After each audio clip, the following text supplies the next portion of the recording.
إن الحمد لله نستعين ونستهدي ونستغفر ونعوذ بالله من شرور أنفسنا وسيئات أعمالنا من يهد الله فلا مضل له ومن يضلل فلا هادي له أشهد أن لا إله إلا الله وحده لا شريك له أشهد أن محمدا عبده ورسوله اللهم صل وسلم وبارك على محمد وعلى آله وأصحابه وأتباعه وأنصاره ومن يا أيها الذين آمنوا اتقوا الله حق تقاته ولا تموتن إلا وأنتم مسلمون الله لك الحمد وإليه الشفاء وأنت المستعان ولا حول ولا قوة إلا بالله العلي العظيم. Yang saya kasihi urusi, yang saya hormati lagi saya kasihi Saudara Fadilah, sahabat saya rakan saya iaitu Ustaz Ahmad Rasuki. Seterusnya ada di atas surau Muslimah hadirin hadirat yang saya kasihi sekalian. Pertama saya mewakili rakan-rakan saya lah. Sebenarnya kalau berdasarkan perancangan kami 4 orang, dari awalnya belum ada kami susun program ini 4 orang, dan sebenarnya program bicara ulama ini kami telah buat beberapa kali dah di sekitar Shah Alam atau semua. Kadang-kadang kami kumpul ustaz-ustaz sehingga 8 orang, 10 orang yang jaya kami kumpul kerana melihat satu cara yang dipraktikkan di Mesir seperti yang disebut oleh rakan saya Ustaz Ahmad Rasuki. Bila mana ada isu-isu yang terkini, maka akan dikumpulkan para ahli ulama seberapa ramai yang mungkin. Kemudian ulama ini dia akan bercakap, bangkit suara-suara akan menyentuh isu berkenaan berdasarkan apa yang mereka nak sentuh lah. Dan bila mana kami perkenalkan cara ini ataupun bicara ulama ini di Syahada, kita melihat satu kelainan yang disukai oleh masyarakat.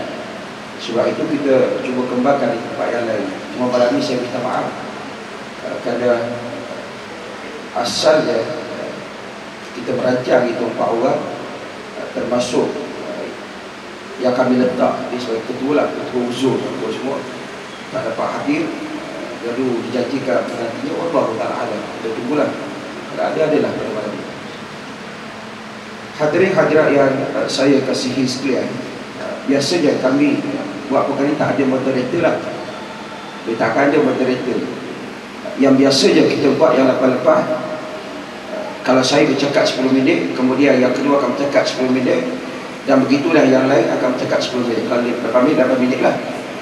Cuma malam ni kita buat tak kata forum pun Allah Ta'ala, tapi saya akan bercakap sekejap, kemudian saya akan pas pada Ustaz Rasuki bagi pada saya macam itulah.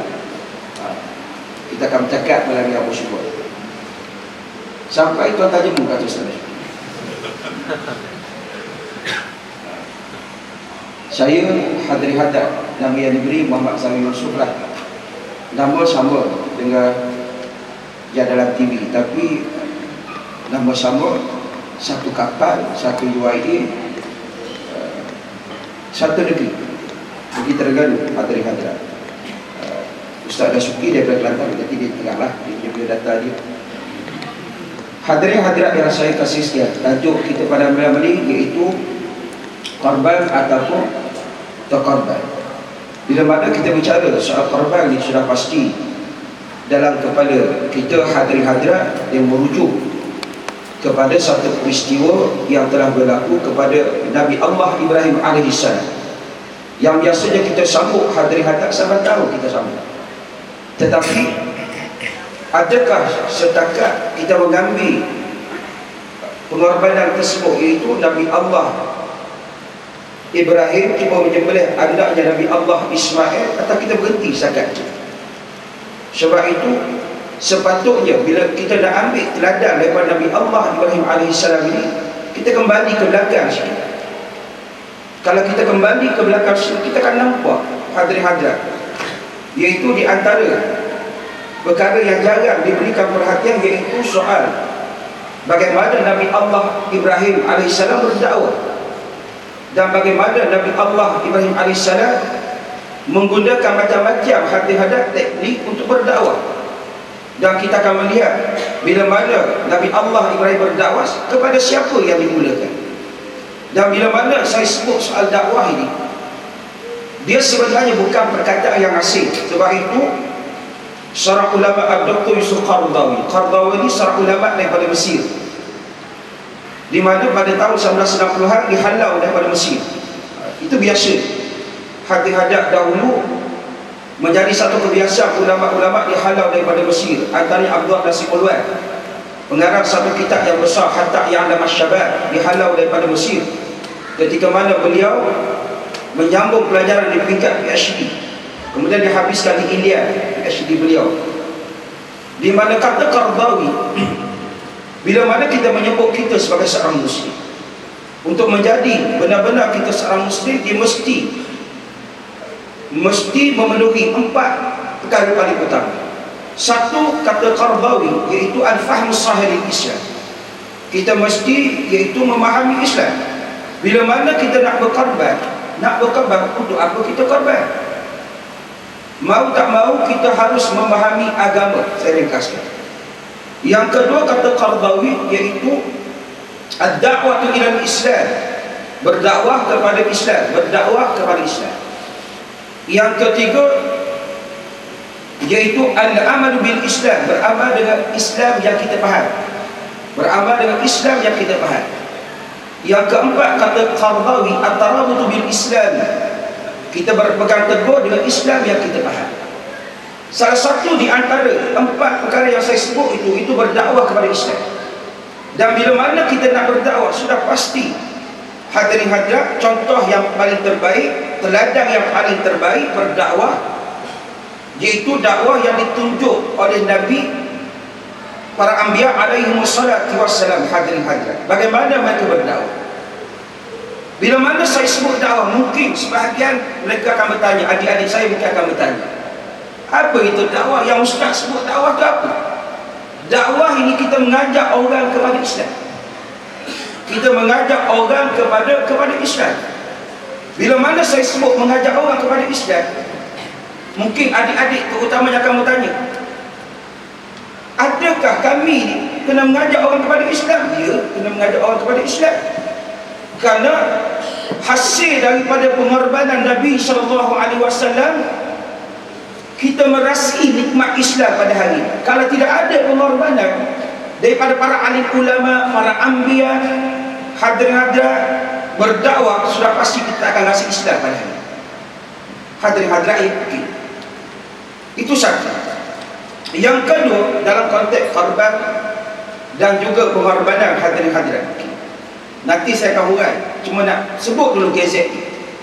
Bila mana kita sebut soal pengorbanan, dalam peristiwa Nabi Allah Ibrahim dan keluarganya ini, kita akan temui banyak pengorbanan. Satu, Nabi Allah Ibrahim, dia sanggup korbankan perasaan hormat dia, perasaan kasih dia kepada bapa dia. Dia berdakwah kepada bapa dia. Dia tak biar bapa dia berada dalam keadaan syirik. Bapa dia buat berhala, sembah berhala. Nabi Allah Ibrahim ditugaskan untuk menjual berhala. Adakah kadang-kadang kerana kita hormat kepada bapa kita, kita tak tegur, kita biar? Tak betul. Kita kasih kepada bini kita, kita biar? Tak betul. Satu. Yang kedua, pengorbanan daripada 2 isteri Nabi Allah Ibrahim. Satu, Sarah. Kalau kita buka Sarahnya macam mana?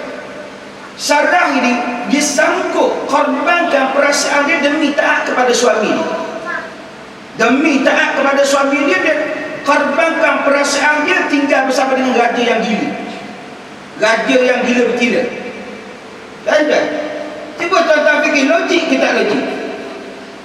Raja tak bagus dah, tiba-tiba Nabi Allah Ibrahim tinggal Sarah dengan raja, yang akhirnya membawa kepada dapatnya isteri yang kedua, Hajar. Hajar berkorban, dibawa oleh Nabi Allah Ibrahim dan anaknya Ismail, letak satu tempat. Tak ada orang, pokok tak ada, tanaman tak ada. Cuba kita bayar ibu-ibu akak-akak saya, satu hari husband kita bawa letak dekat RNR, okey lagi dah. boleh nak kencing, hati hadap, boleh nak minum, boleh lagi. Cuba bayangkan hadirin hadirat, bagaimana Nabi Allah Ibrahim sanggup korbankan hadirin hadirat perasaannya, kasih dia, patuh kepada Allah. Allah kata letak, tak canggah. Hari ini Allah kata macam-macam orang canggah. Nah, itu baru sikit. Nanti kita cerita lagi. Allah Ta'ala. Bismillahirrahmanirrahim. Alhamdulillahirabbil alamin. Wassalatu wassalamu ala asyrafil anbiya'i wal mursalin wa ala alihi wa sahbihi ajma'in. Subhanaka la ilma lana illa ma 'allamtana innaka antal alimul hakim. Rabbi yassir wa la tu'assir wa tammim bil khair. Qala Allah Ta'ala fi kitabil aziz ba'da a'udzu billahi minasyaitonir rajim. Bismillahirrahmanirrahim. Watlu 'alaihim nab'a ibnai Adam bil haqq idh qarraba qurbanan fatuqabbala min ahadihima wa lam yutaqabbal min al-akhar. Qala la aqtulannak. Qala innama yataqabbalu Allahu minal muttaqin. Dan hendaklah kamu sebut tentang peristiwa dua orang anak beranak kepada Nabi Adam AS. Watlu 'alaihim nab'a ibnai Adam bil haqq. Satu cerita yang penuh dengan kebenaran. Iz qarraba qurbanan, ketika mana mereka telah melakukan korban, fatuqabbala min ahadihima wa lam yutaqabbal min al-akhar. Di mana peristiwa korban ini diterima satu korban salah seorang di kalangan mereka dan tidak diterima salah satu korban yang dilakukan oleh seorang yang lain ini. Lalu katanya orang yang tidak diterima ini, qala la aqtulanna, sudah pasti aku akan membunuh kamu. Lalu katanya adiknya disebut jawab balik, qala innama yataqabbalu Allahu minal muttaqin. Sesungguhnya Allah terima ibadah korban ini di kalangan mereka yang bertakwa kepada Allah Subhanahu wa taala. La in basatta ilayya yadaka litaqtulani ma ana bibasitin yadiya ilayka liaqtulak. Kalau sekiranya kamu gerakkan tangan kamu untuk membunuh aku tidak akan gerakkan tangan aku untuk membunuh kamu pula.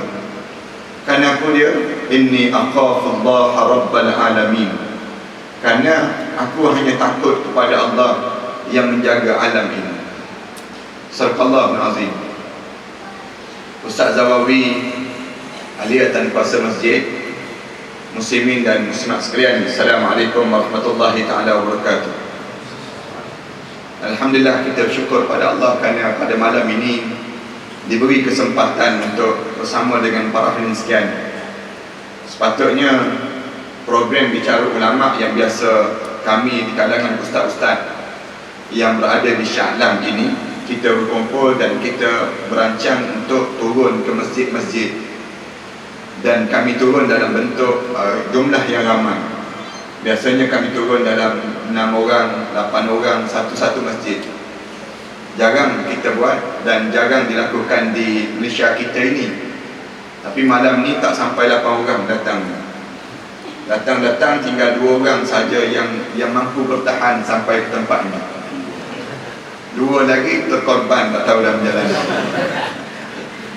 Walaupun sekalipun terkorban kerana banyak sebab. Alhamdulillah, walaupun sekalipun, walau kami dah merancang pada minggu yang sudah tadi, kerana siri-siri bicara ulama ni telah kami lakukan di beberapa buah masjid, di seksyen 18, di seksyen 24, kemudian beberapa buah masjid di Shah Alam ini. Dan ini di antara perjalanan kami di kawasan Shah Alam ini, dan salah satu tempat yang kita jejaki dan kita bersama dalam program-program untuk turunkan ustaz di kawasan ini dan berbicara dengan masyarakat di kawasan ini tentang isu-isu untuk dipahami bersama di kalangan kita. Para hadirin sekalian, tajuk pada malam ini cerita tentang mengenai korban dan terkorban. Kita boleh dapati yang bila kita sebut tentang korban, kita akan gambarkan satu pengorbanan yang perlu kita lakukan dalam hidup kita berdasar kepada peristiwa yang berlaku pada yang diceritakan oleh Ustaz Zawawi sebentar tadi. Bagaimana besarnya korban yang dilakukan oleh Nabi Ibrahim AS. Kalau kita baca lagi sejarah korban ini bukan bermula dengan Nabi Ibrahim saja, tidak. Tetapi sejarah korban ini datang bermula daripada Qabil dengan Habil lagi.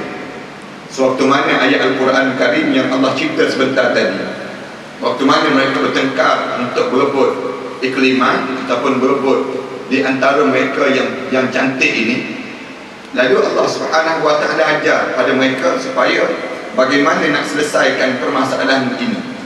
Siapa yang buat betul-betul korban kerana Allah, maka orang ni lah diterima di sisi Allah. Di antara tandanya, di mana kamu korban dan kamu letakkan saja binatang korban itu, letak di tengah padang pasir dan Allah akan sambar dengan api.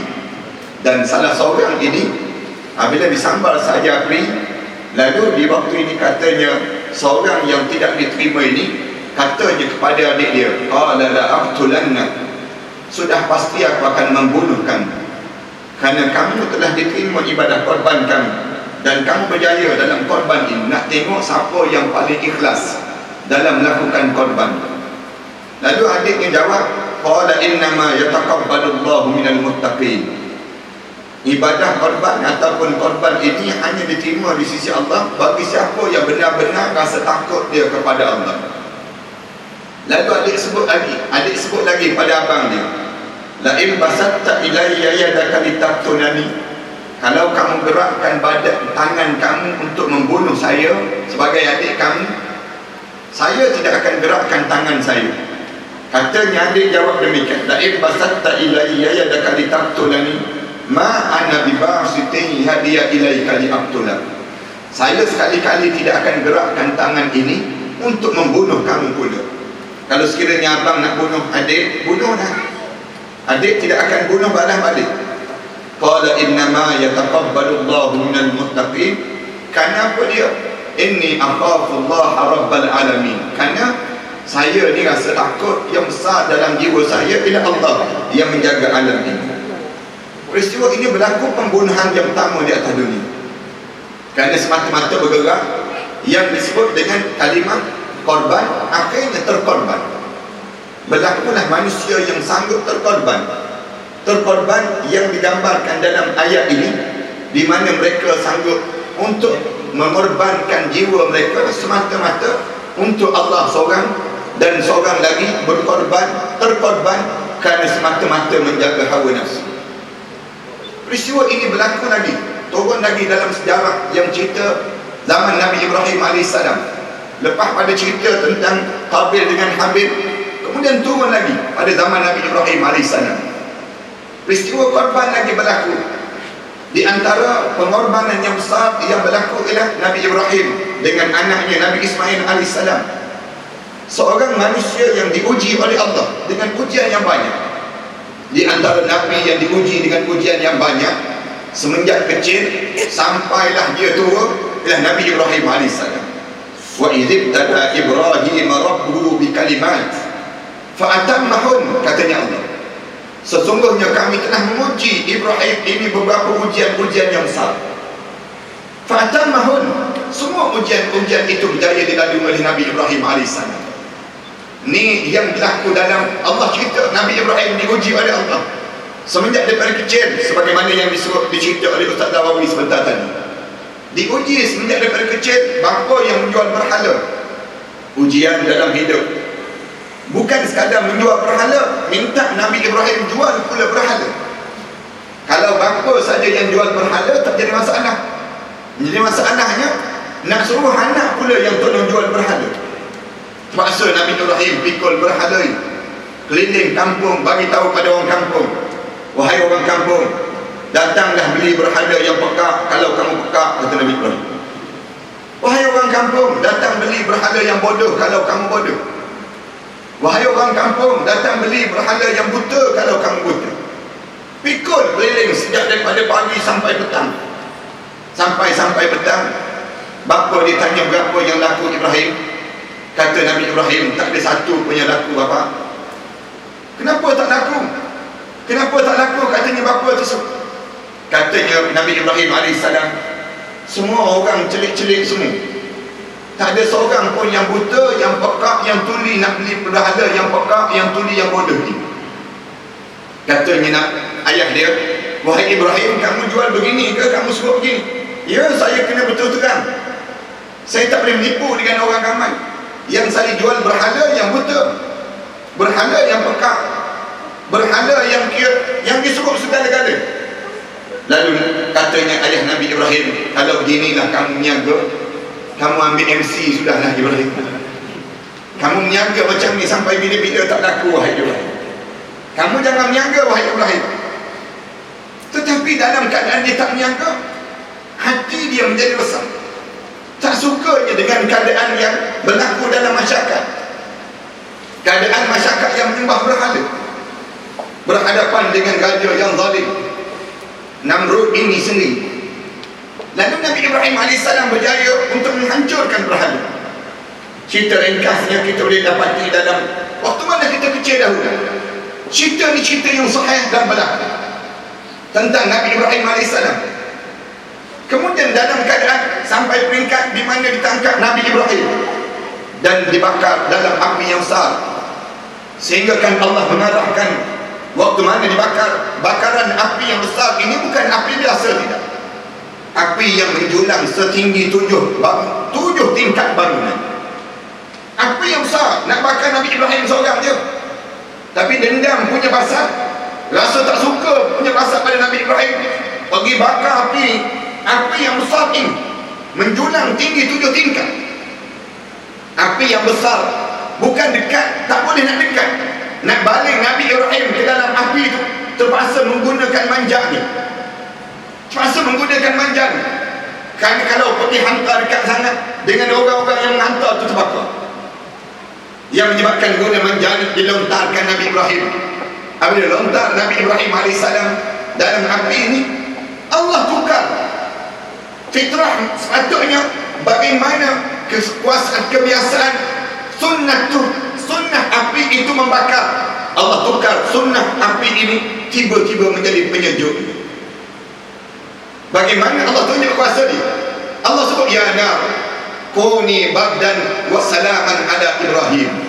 Wahai api, jadikanlah kamu ni bardan, kamu jadi tolong sejuk, wa salaman, dan kamu tolong jadi sejahtera ala Ibrahim, ke atas Nabi Ibrahim. Cerita Nabi Ibrahim ini diuji sehingga kan Nabi Ibrahim dihalau keluar, sebagaimana yang diceritakan oleh Ustaz Dawawi sebentar tadi. Keluar daripada bumi Mesir, bergerak ke bumi Palestin. Nabi Ibrahim AS diuji oleh Allah SWT dengan ujian ini. Apabila bergerak ke bumi Palestin, diuji dengan raja yang zalim, kemudian diuji dengan sistem kekeluargaan. Dalam ujian kekeluargaan, berkahwin tak dapat zuriat. Satu ujian yang kita kena faham. Orang yang berumah tangga diuji dengan ujian ini. Nabi Ibrahim AS tak dapat zuriat. Dalam keadaan tak dapat zuriat, tiba-tiba waktu menjelang usia tua, Allah bagi ujian dapat zuriat. Orang tua dapat anak macam mana? Orang tua dapat anak, dia tak sama dengan orang muda dapat anak. Orang tua dapat anak. Nabi Ibrahim AS ada sebut saja dapat anak, tak percaya. Sebut pada Malaikat Jibril, ya aku dapat anak. Sampai Malaikat Jibril kena yakinkan. Nabi Ibrahim tanya, apa buktinya aku ni tak dapat anak? Aku ni akan dapat anak. Mana tanda-tanda? Allah cerita dalam Al-Quran, kamu tak akan boleh cakap dengan orang illa ramzan, kecuali dengan bahasa isyarat saja. Dalam 3 hari kamu tak mampu cakap. Tanda-tanda yang menunjukkan kamu akan dapat zuriat. Kalau kita mengidam, lah senang cerita. Kalau tempat kita, tanda-tanda nak dapat zuriat, suka makan makanan asam, itu tanda nak dapat zuriat. Tanda nak dapat zuriat, ada tanda-tanda lawyer dan sebagainya. Nabi Ibrahim, Allah kata, di antara kamu tanda kamu nak dapat anak, kamu tak akan boleh cakap dengan orang selama 3 hari illa ramzan, kecuali dengan bahasa-bahasa isyarat saja. Dapat zuriat, diuji oleh Allah dengan ujian yang besar lagi, supaya dibawa anak dan isteri dia biwadin ghairi zi zar'in, ke satu lembah yang tidak ada tanaman-tanaman dan tidak ada pokok-pokok. bawa isteri dia dan anak dia, bawa sampai di Makkah, satu tempat yang gersang, tempat yang tak ada apa-apa, yang tidak ada air, tidak ada pokok, tengah-tengah kawasan bukit-bukit, gunung-gunung yang berbatu-batuan. Dia letakkan isteri dia. Sampai di situ, berjalan daripada Palestin, bergerak sampai ke Mekah. Sampai saja di Mekah, apabila sampai di Mekah itu, Makkah ini, lalu Allah arahkan supaya Nabi Ibrahim tinggalkan Hajar dengan anak kami Ismail itu di tempat ini. Tinggal. Oleh kerana tengok bagaimana besarnya korban yang dilakukan oleh Nabi Ibrahim ini, arahan Allah supaya tinggalkan isteri di tempat yang, isteri dengan anak yang merah-merah lagi, seorang dalam keadaan dua saja. Allah tak sanggup kita. Orang kita datang ke surau ke masjid pun tak boleh. Kenapa? Isteri dah bersalin. Isteri bersalin. Berapa lama dah isteri bersalin? 7 tahun dah bersalin, tak datang-datang. Bukannya 7 hari. Bukan orang tempat ni orang Australia. Orang tempat ni bagus-bagus. Boleh jadi ramai ni kot duduk kawasan ni. Ataupun isteri semua bersalin. Nak sebabnya rela tak datang. Nabi Ibrahim AS tinggal anak ni di tempat, tinggal isteri. Hajar pegang kaki Nabi Ibrahim, Waktu mana pegang itu, Nabi Ibrahim AS usah kepada Hajar, ini perintah Allah. Oleh kerana ini perintah Allah, aku terpaksa tinggalkan kamu, wahai Hajar. Hajar lepas perlahan-lahan kaki suami dia. Nak tinggal seorang, nak tinggal berdua, keadaan yang terasing, tempat yang terasing. Kita kan, kalau kita tinggal isteri kita dekat kompleks PKNS 2 jam je, tak datang ambil, rasa kena marah kan. Hari tu tak masak kan, dia akan jadi kena marah terus. Tinggal dalam 2 je seorang, anak nangis seorang-seorang. Agak-agak macam mana keadaan ni? Tinggal bukan tak tahu bila boleh datang balik. Allah suruh tinggalkan Hajar dengan anak yang tak tahu bila akan datang. Apabila tanya Hajar bila nak datang, tak tahu. Allah tak bagi tahu bila boleh datang. Kita boleh tengok bagaimana besar pengorbanan yang dilakukan oleh Nabi Ibrahim AS. Kemudian Hajar lepas akan bergerak sikit, tekam kali yang kedua di kaki Nabi Ibrahim AS.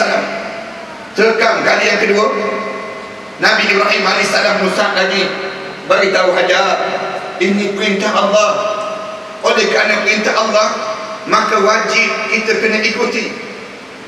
Hajar lepas dengan tangisan, lepas kaki suaminya dalam keadaan dia mengalir mata ni, nak tinggal tetapi kerana mentaati perintah Allah.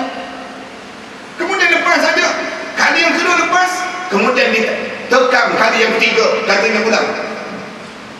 Tekam kali yang ketiga di kaki Nabi Ibrahim, lalu digentangnya kaki Nabi Ibrahim, dan dia berjalan, dan dia tidak memalingkan lagi wajah dia untuk melihat isteri dan anak dia yang berada di bumi Makkah ataupun Makkah ini. Kemudian kita boleh baca dalam sejarah, apabila sampai satu peringkat di mana Allah Subhanahu Wa Taala dah jadikan akil balik Nabi Ismail AS. Allah turunkan wahyu satu lagi, satu arahan yang keluar daripada kebiasaan akal pemikiran manusia. Mimpi 3 hari 3 malam berturut-turut, arahan Allah supaya menyembelih Nabi Ismail AS. Sembelih Nabi Ismail AS ini, mimpi ini mimpi yang Nabi Ibrahim pergi berjumpa dengan Nabi Ismail. Apabila Nabi Ismail dah mula akil balik, apabila dia dah mula matang sedikit, Allah mimpikan, kamu kena sembelih anak kami Ismail ini. 3 malam, bukan mimpi biasa. Mimpi Nabi-Nabi merupakan mimpi wahyu. Kita kalau mimpi sembelih anak, jangan sembelih anak. Jangan kita mimpi kita entah apa-apa. Mimpi kita mimpi yang tak tahu ke mana. Mimpi Nabi, mimpi yang merupakan wahyu. Sebut pada Nabi Ibrahim Nabi Ismail AS, ya bunayya inni ara fil manam inni adbahuk fanzur madza tara. Wahai anakku, aku diarahkan oleh Allah supaya menyembelih kamu. Apa pandangan kamu wahai anakku? Lalu Nabi Ismail alaihissalam jawab terus, ya abati if'al ma tu'mar satajiduni insyaallah minas sabirin. Wahai bapaku, buatlah apa yang disuruh oleh Allah, kamu akan dapati aku di kalangan hamba Allah yang sabar dalam mentaati perintah Allah. Ulama-ulama kata beliau, dalam taat pada perintah Allah kena sabar. Kalau tak sabar dalam taat pada perintah Allah, ramai gugur. Sabar ni waktu mana? Bukan waktu mana kita dalam keadaan kita ni bertahan dengan ujian saja, tidak. Sabar waktu mana mentaati perintah Allah kena sabar. Kerana ramai orang tak sabar dalam taat pada perintah Allah. Contoh mudah je. Kita dengar kuliah, kau berapa dah ustaz ni nak berhenti. Tak sabar dah kita. Tak sabar kita. Kita semayang. Tengok semayang tu, imam baca panjang sikit, marah dah. Pak imam ni baca pula panjang-panjang, nak mampu betul tu imam. Baca inna atainah dia Pak imam. Tak pun inna anzalna, tak sabarnya kita. Dalam taat pada perintah Allah ni kena banyak sabar. Rumah tangga kena banyak sabar. Dalam kita taat pada perintah Allah, kita kena banyak kesabaran. Kerana ada ujian dalam mentaati perintah Allah. Lalu Nabi Ismail kata beliau, insyaallah satajiduni insyaallah minas sabirin. Kamu akan dapati aku insyaallah hamba Allah yang sabar dalam mengikuti perintah ini. Waktu mana dia mula letakkan cuma Nabi Ismail alaihissalam sebut ayat, waktu mana nak sembelih ni pastikan ada 3 perkara. Nabi Ismail sebut, waktu mana nak sembelih ni wahai ayahku, ada 3 perkara yang perlu dilakukan. Yang pertama, tolong singsing kaki seluar. Kaki seluar, waktu mana ayah nak sembelih saya, katanya dalam kitab ceritanya, waktu mana nak sembelih tu singsing kaki seluar. Kerana bimbang-bimbang darah ini terkunci dan kena pada kaki seluar itu, lalu ibu akan bertanya darah siapa, lalu ayah akan cerita saya sudah disembelih, di waktu itu ibu akan terasa. Ulama-ulama kata orang yang mula-mula buat seluar atas dunia ni Nabi Ibrahim AS. Seluar yang kita pakai ni, seluar-seluar yang kita pakai ni, siapa yang mula-mula buat seluar di atas dunia? Nabi Ibrahim. Datang jin, dia mengaku seluar ni. Datang krokodil, dia mengaku seluar ni. Datang jenama-jenama, dia mengaku seluar ni. Padahal seluar yang pertama yang buat, siapa yang mula-mula buat seluar atas dunia? Nabi Ibrahim AS. Sejarah seluar, tuan-tuan kena tahu sejarah ni. Kemudian yang kedua, Nabi Ismail kata pisau itu mesti tajam. Waktu mana nak sembelih saya, jangan pisau itu tumpul, jangan. Biar pisau itu tajam supaya saya tak terasa waktu nak sembelih saya. Sama juga orang nak menyembelih lembu, jangan pisau yang ditengih 3-4 kali sampai lembu pun memandang muka orang nak sembelih. Kita waktu mana nak sembelih tu, pastikan pisau yang sembelih tu tajam. Kemudian basuh dulu. Dah banyak dah, misal contohnya dah banyak dah sembelih, jangan dengan darah-darah tu kita pergi sembelih. Jangan. Ulama-ulama kata kamu tak beradab dengan lembu itu yang kamu ambil dengan nama Allah, nyawa. Dia basuh dulu, dia nak sembelih tu ataupun lap dulu. Ni tengah-tengah darah tu dibawa, tunjuk depan lembu, jaring kepala lembu, tunjuk dengan darah-darah yang ada. Tajam, biar pisau ini tajam. Yang 3, tolong palingkan muka waktu mana sembelih saya. Jangan pandang muka saya. Saya bimbang ayah memandang muka saya. Ayah rasa kesian pada saya, dan saya pula akan rasa meminta supaya tidak dilaksanakan apa yang disuruh oleh Allah kepada ayah, kepada saya pula. Dan dia letak, memang dibaringkan. Nabi Ismail memang dibaring dan letakkan pisau. Waktu mana letak di pisau ni, ditengkuk tu, lalu turun arahan, wa fadainahu bi zibhin azim, dan akan ditukarkan dengan sembelihan yang besar. Lalu di waktu itu Allah gantikan dengan kibas. Ulama-ulama kata sama ada diturunkan arahan ataupun ditukarkan Nabi Ismail itu menjadi kibas dan diselamatkan Nabi Ismail AS. Itu perbincangan ulama. Macam mana arahan yang menyebabkan tertukar itu, ulama-ulama bincang. Ada ulama kata turun wahyu betul-betul dah nak sembelih, dan turun wahyu kata berhenti. Sekarang tukarlah dengan kibas, dan waktu mana ditukar dengan kibas, barulah sembelih kibas, kerana benar-benar kamu di kalangan hamba Allah yang saleh. Bermula daripada sinilah sejarah ini berlakunya peristiwa korban. Dan Nabi Muhammad sallallahu alaihi wasallam, waktu mana cerita tentang peristiwa yang berlaku ini, Nabi Muhammad sentiasa mengulangi dan mengulangi tentang bagaimana besarnya ayah kita Nabi Ibrahim AS. Sehingga kan di antara Nabi yang kita kena sebut dalam sembahyang kita, Nabi Ibrahim. Nabi lain kita tak sebut. Nabi Musa kita tak sebut. Nabi Harun tak sebut. Nabi Nuh tak sebut. Tapi Nabi Ibrahim disebut. Allahumma salli ala Muhammad wa ala ali Muhammad kama sallaita ala Ibrahim wa ala ali Ibrahim wa barik ala Muhammad wa ala ali Muhammad kama barakta ala Ibrahim wa ala ali Ibrahim fil alamin innaka Hamidum Majid. Ini di antara mukaddimah, dan insya-Allah Ustaz Dawawi akan sambung. Debater ni akan tukar begitu ni sampai tuan-tuan puas malam insya-Allah. Hadirin hadirat yang saya kasih sekalian, dalam konteks korban, malam ini saya nak bawa sedikit isu lah berkenaan satu perkara yang berlaku baru-baru ini, iaitu penghinaan ke atas Rasulullah. Kenapa? Apa kaitannya iaitu dengan isu korban dan penghinaan ke atas Rasulullah? Bila mana kita bicarakan tentang Nabi Allah Ibrahim, Nabi Allah Ismail dan Nabi-Nabi alaihissalam ini, ada di kalangan itu sarjana Islam sendiri yang menolak kewujudan kisah-kisah ini. Kata mereka, kisah ini adalah sekadar satu mitos saja, tak pernah wujud. Antaranya iaitu Dr. Taha Hussein. Taha Hussein ini belajar separuh jalan di Al-Azhar, mulai pada Al-Azhar, kemudian sambung di Cairo University dapat PhD, kemudian sambung di Sorbonne University di Perancis dapat lagi satu PhD. Apa kaitannya, adik-adik yang saya kasih sekalian, hadirin hadirat yang saya kasih sekalian, dan apa kaitan dengan perkara yang kita bicarakan pada malam ini tentang korban?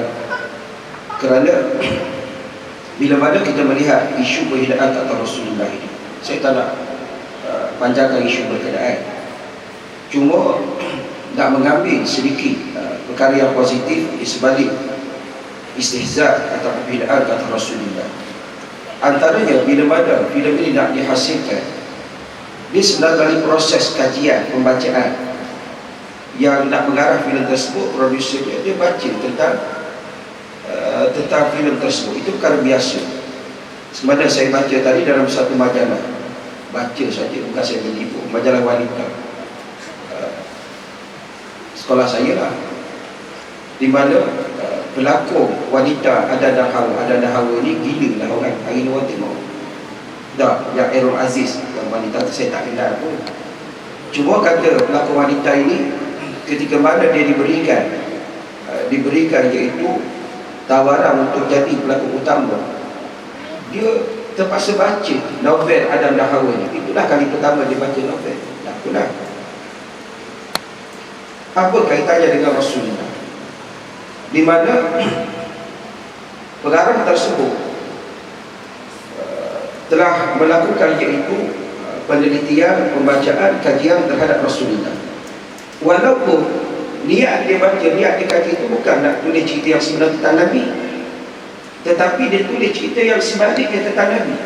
Apa kaitannya dengan umat Islam? Apa kaitannya dengan pengorbanan kita pada malam ini? Orang banyak tanya saya. Saya kata kalau orang bukan Islam yang pengarah tersebut berusaha untuk tahu tentang Nabi dan menyelewengkan faktanya, orang Islam sepatutnya mengorbankan masanya, duitnya untuk mengetahui hadis-hadis siapakah Rasulullah. Sepatutnya macam tu.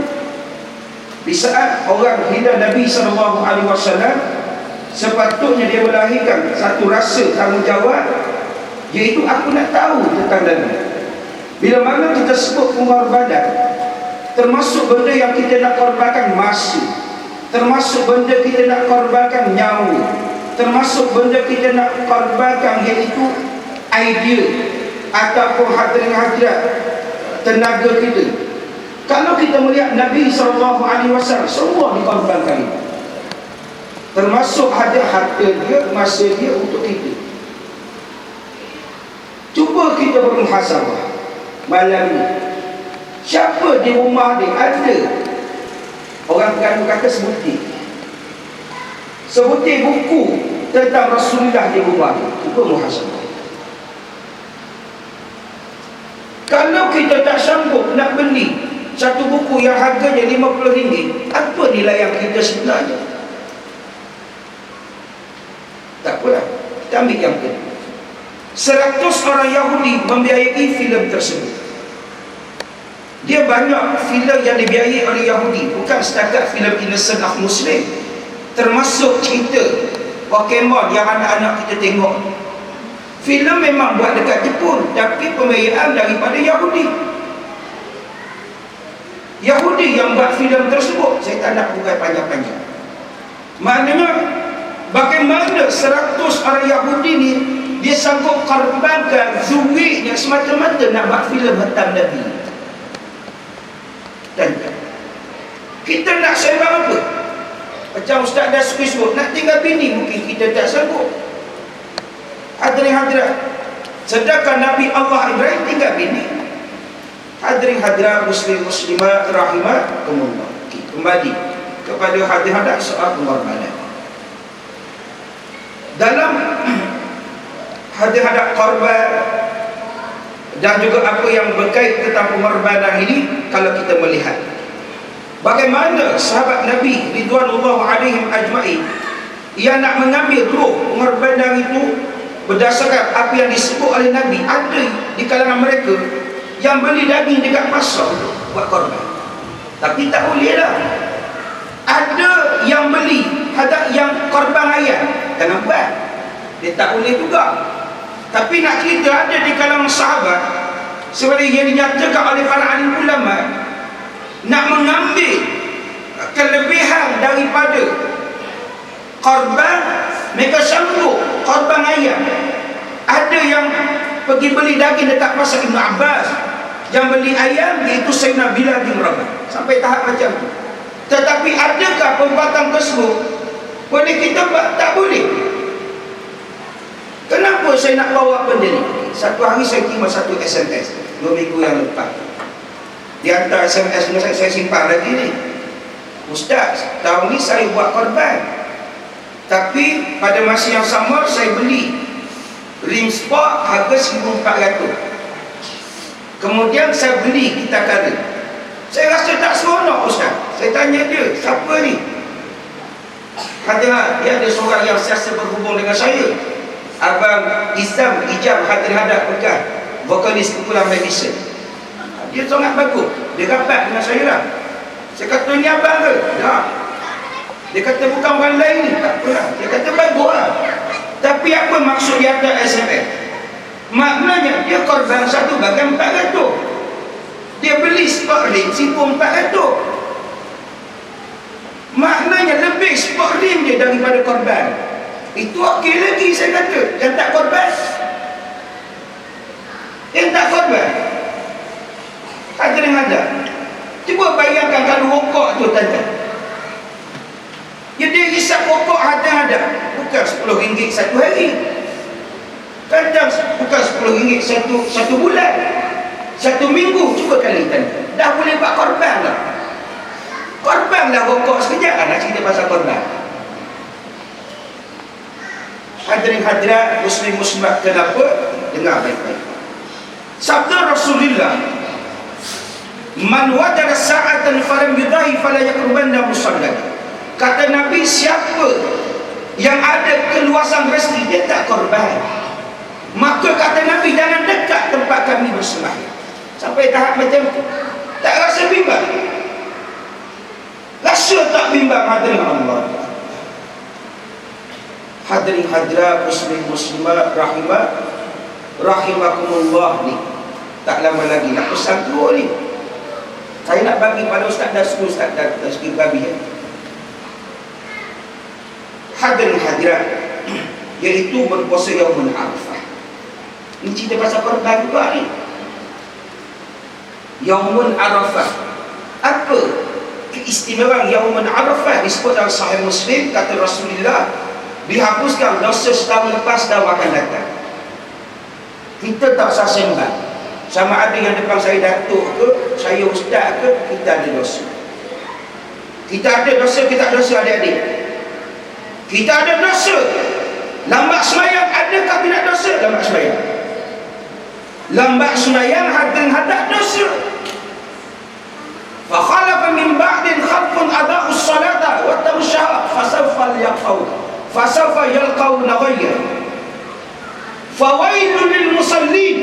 Celaka kata Allah kepada orang sembahyang. Tak rasa bimbang ke bila mana Allah menyatakan celaka kepada orang sembahyang? Orang tak sembahyang memang celaka dah. Bukan saya cakap, Allah cakap. Di mana dalam Al-Quran, di mana malaikat bertanya kepada ahli neraka, ma salakakum fi saqar? Hei ahli neraka, kenapa kamu duduk dalam neraka? Qalu lam nakum minal musalli. Aku tak sembahyang. Tiba-tiba orang yang sembahyang Allah kata celaka. Allahu Akbar. Tuan-tuan ya, kita banyak dosa. Suami kepada isterinya, isteri kepada suami. Baca tak baca Sakabah hari digambar. Tak, ustaz kena tangkap dengan pasangan dia. Ustaz tu suami orang, yang tu bini orang, yang tangkap tu suami kepada perempuan tu. Saya baru ni satu kes yang dirujuk kepada saya. Saya ni kaunselor tidak bertauliah. Nak cerita kau tak dengar? Yang perempuan tu pensyarah, sedang mengandung 7 bulan. Buat hubungan dengan seorang profesor. Kemudian kata wanita ni, saya dah istikharah dah nak bercerai dengan suami saya. Kemudian saya rujuk balik. Dia kata macam mana dah bang progres dia? Nak bercerai dah ustaz. Rupanya ustaz, yang profesor tu bekas boyfriend dia. Dan kita ada dosa dengan anak. Ingat, tak ada dosa dengan anak. Anak kepada mak bapak dia, ada ke tak ada dosa? Dik, ada ke tak ada? Ada. Tu tak cerita lagi dosa dengan Quran, dosa dengan Nabi. Hadirin hadap, dosa dengan jiran. Allah dia tak zalim dia, tuan-tuan. Allah dia buka macam mana kita nak hapus dosa kita. Tapi kita kena korban lah. Korban apa? 1 hari berpuasa. Ulama bermula 1 Zulhijjah berpuasa. Ulama-ulama yang dekat dengan Allah datang sambut korban masa, mengambil umum hadis Nabi. Nabi menyatakan sebaik-baik waktu untuk beramal bulan Zulhijjah. Setengah mengambil umum hadis ini berpuasa 1 Zulhijjah. Salah tak salah apa? Rasa tak larat puasa Yaumul Arafah.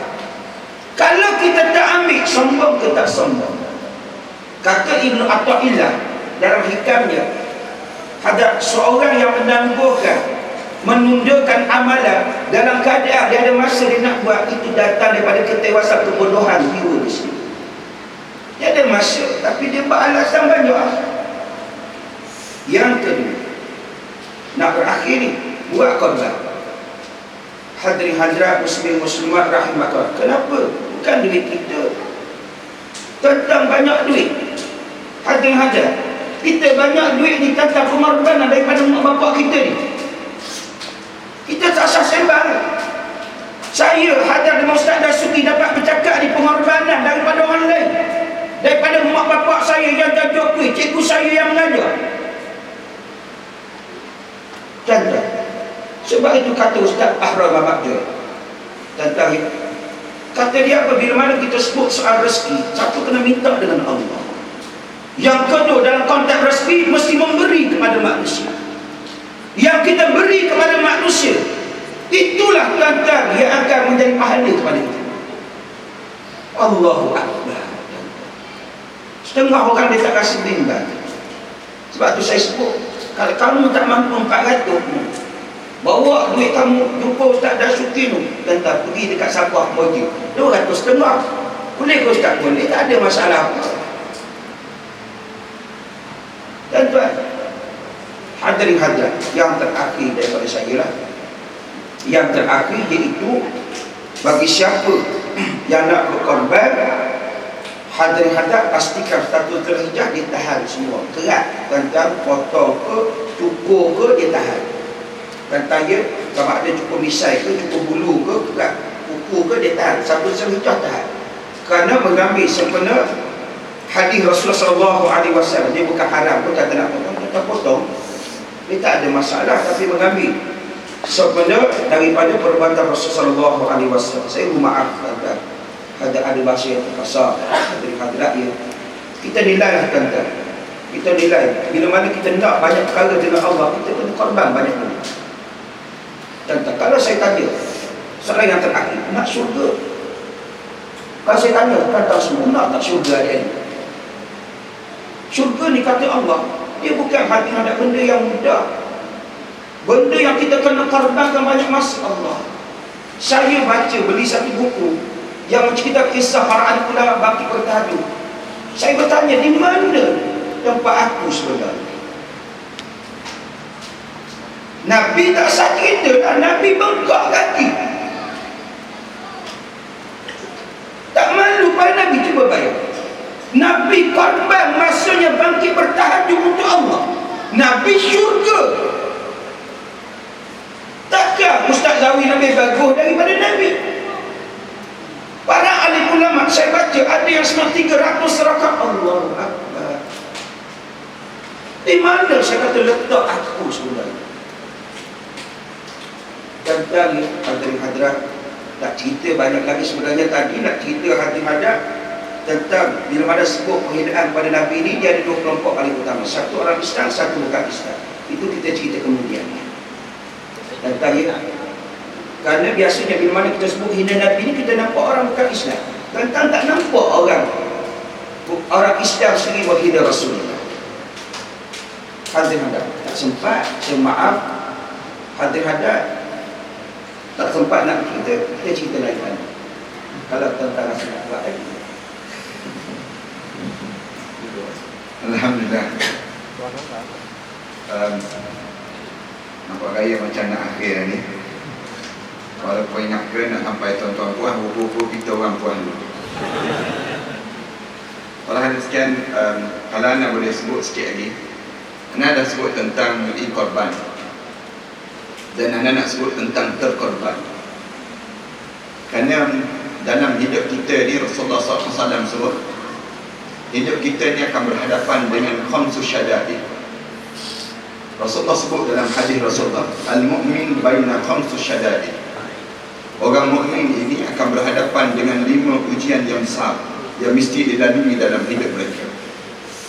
Rasulullah gambarkan tentang halangan ataupun kita boleh gugur dalam hidup kita kerana 5 perkara. Yang pertama, kata Rasulullah, kamu akan hadapi mukmin yuhsiduhu, orang mukmin yang dengki pada sesama kamu. Kamu akan berkorban apabila kamu berhadapan dengan sesama kamu yang dengki dengan kamu. Dengki ini satu penyakit yang kadang-kadang kita akan terkorban dalam kita nak jaga agama. Tok Imam dia dengki sama-sama Tok Imam, Bilal dia dengki sama-sama Bilal, Nurse dia kena dengki sama-sama nurse, Cikgu dia dengki sama-sama cikgu, Tok Modem dia dengki sama-sama Tok Modem. Dengki dia mesti sama taraf. Dia tak boleh taraf yang berbeza, tak boleh. Ataupun yang taraf yang ada harapan untuk kita naik kedudukan dia. Tok Bilal kadang-kadang dia boleh dengki dengan Tok Imam kerana dia ada harapan jadi Tok Imam.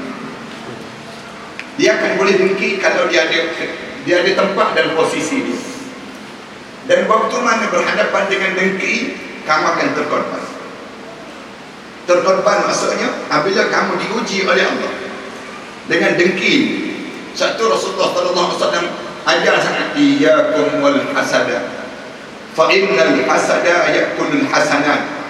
kama ta'kulun narul hataba. Rasulullah kata, jaga-jaga kamu dengan dengki, kerana dengki ini akan makan segala amalan-amalan yang baik yang kamu lakukan, sebagaimana api memakan daun kayu yang kering, kata Rasulullah. Ujian ini kita perlu lalui sebagaimana nabi-nabi dahulu pernah lalui. Nabi Muhammad sallallahu alaihi wasallam pernah melalui keadaan demikian, maka kita pun kena lalui ujian yang kita akan lalui dalam hidup kita, yang dengki sesama orang mukmin, yang menyebabkan kita boleh terkorban. Yang kedua, Rasulullah SAW sebut, wa munafiq yabghadahu, orang munafik yang mula benci pada kamu. Sebut sahaja tentang ujian ini, kamu akan terkorban dengan orang munafik. Berhati-hati jangan sampai kamu terkorban dengan orang munafik. Orang munafik ni tak suka dengan orang mukmin. Dia akan cukup benci dengan orang mukmin, kerana bagi mereka orang mukmin ini menyusahkan pada mereka.